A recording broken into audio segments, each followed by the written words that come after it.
नमस्कार, आप देख रहे हैं GBN 24 न्यूज और मैं हूं नेहा परिहार आपके साथ। आइए रुक करते हैं आज की मुख्य खबरों की ओर।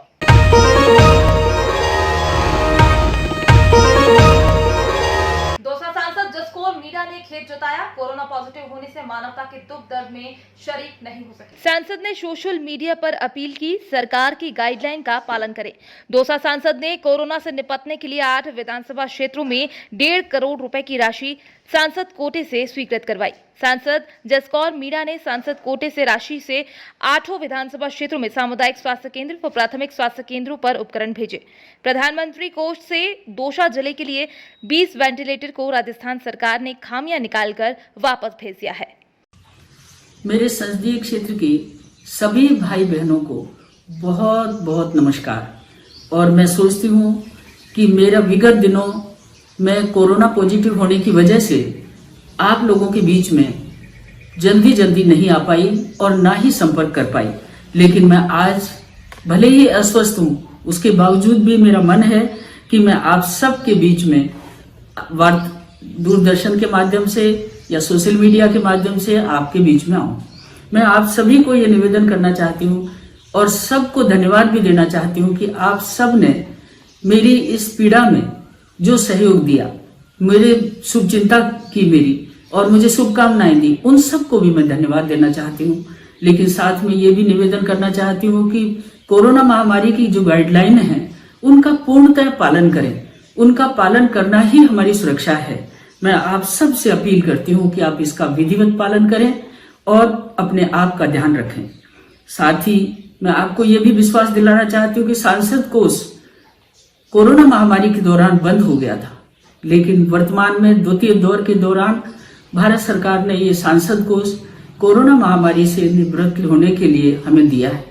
मैंने जैसे ही मुझे प्राप्त हुआ और जैसे ही मुझे पता चला कि मेरे संसदीय क्षेत्र के संपूर्ण प्राथमिक चिकित्सालय या उच्च प्राथमिक चिकित्सालय उन सबको कुछ सुविधाएं चाहिए, डॉक्टरों से बात की, सभी से बात की, प्रशासन से बात की कि किसको क्या चाहिए। मैं आपको ये विश्वास दिलाती हूँ कि राशि प्राप्त होने के 3 दिन के अंदर अंदर मैंने ये राशि प्रत्येक प्राथमिक चिकित्सालय और प्रत्येक जिले को उपलब्ध करा दी। 8 संसदीय क्षेत्रों में 800 से भी ज्यादा कोरोना महामारी से लड़ाई लड़ने के लिए जो उपकरण चाहिए वो मैंने उपलब्ध करवाए और साथ ही लगभग 1.5 करोड़ की राशि जारी की। अभी भी यदि कहीं कमी पड़ती हो या कहीं भी और आवश्यकता हो तो मैं सभी प्राथमिक चिकित्सालय और उच्च प्राथमिक चिकित्सालय और जिला मुख्यालय के हॉस्पिटल्स के डॉक्टर्स को भी अपील करती हूँ कि आप वर्तमान परिस्थितियों से निपट पाने के लिए, मानवता की रक्षा के लिए जो भी कहेंगे वो मैं करने को तैयार हूँ।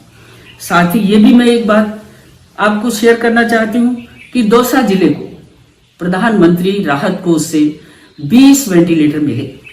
उस 20 वेंटिलेटर के डिब्बों को 3 माह तक खोला भी नहीं, देखा भी नहीं और कौन कौन सी ऐसी एसेसरीज थी जो उसमें पूर्ण नहीं थी उसकी जानकारी भी हमारे तक नहीं दी और उन्हें जयपुरिया हॉस्पिटल के लिए वापस भेज दिया। राजस्थान की सरकार ने किस तरह का आदेश कैसे दे दिया कि जिले के जो आवश्यक चीजें थी, जिले के लिए जो आए हुए वेंटिलेटर थे, उनको जिले में उपयोग न करते हुए उनके अंदर कमियां निकालकर बाहर भेजना, ये चिंताजनक बात है। मैं ये कहना चाहूंगी कि क्या पूरे जिले के अंदर हमारे स्वास्थ्य कर्मियों में कोई भी भाई ऐसा नहीं था जो इस वेंटिलेटर को ऑपरेट कर सकता हो। मेरी पीएमओ से बात हुई, पीएमओ ने एक ही जवाब दिया कि यहाँ ऑपरेट करने वाला कोई नहीं।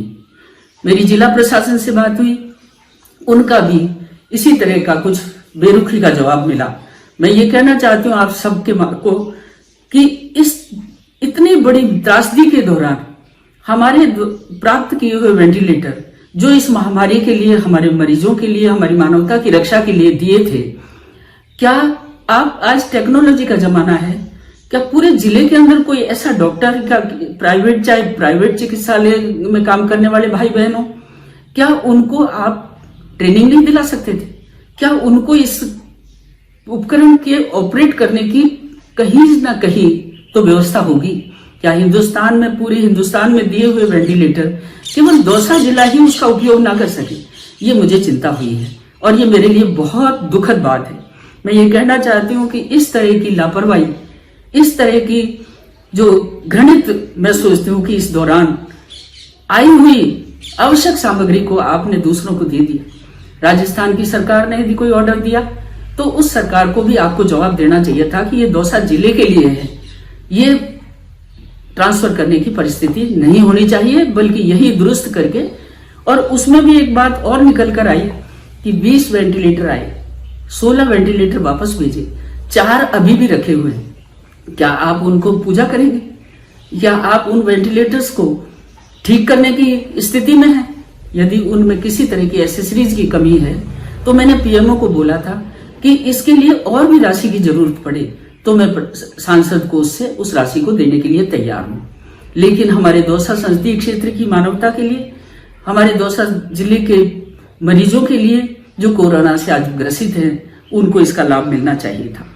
लेकिन अफसोस है कि स्वास्थ्य कर्मी आज हमारे फ्रंट लाइन पे खड़े हुए हैं।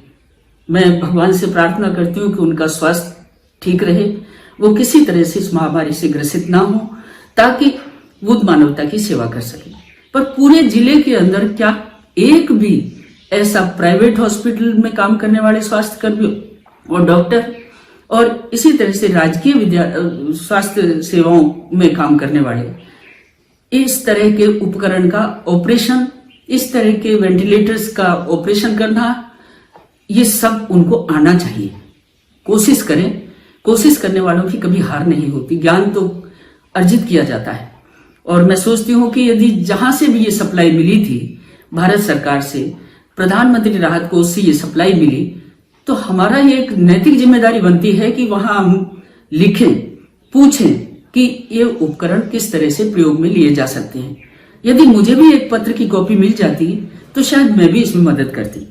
साथ ही मैं और कहना चाहूंगी कि अब समय ऐसा आ गया है कि दलगत राजनीति से ऊपर उठकर हम सबको एकजुट होकर इस महामारी में एक मन बनाकर एक साथ काम करना की आवश्यकता है। हमारे स्वास्थ्य कर्मी, फ्रंट लाइन पर काम करने वाले, उन सबके प्रति सहानुभूति रखते हुए हमको उन्हें सहयोग करना है। मैं चाहती तो यदि महामारी की इसमें मैं ग्रसित ना होती, पॉजिटिव ना होती, तो हॉस्पिटल में यदि मैं आती तो हॉस्पिटल का सारा स्टाफ डिस्टर्ब होता है।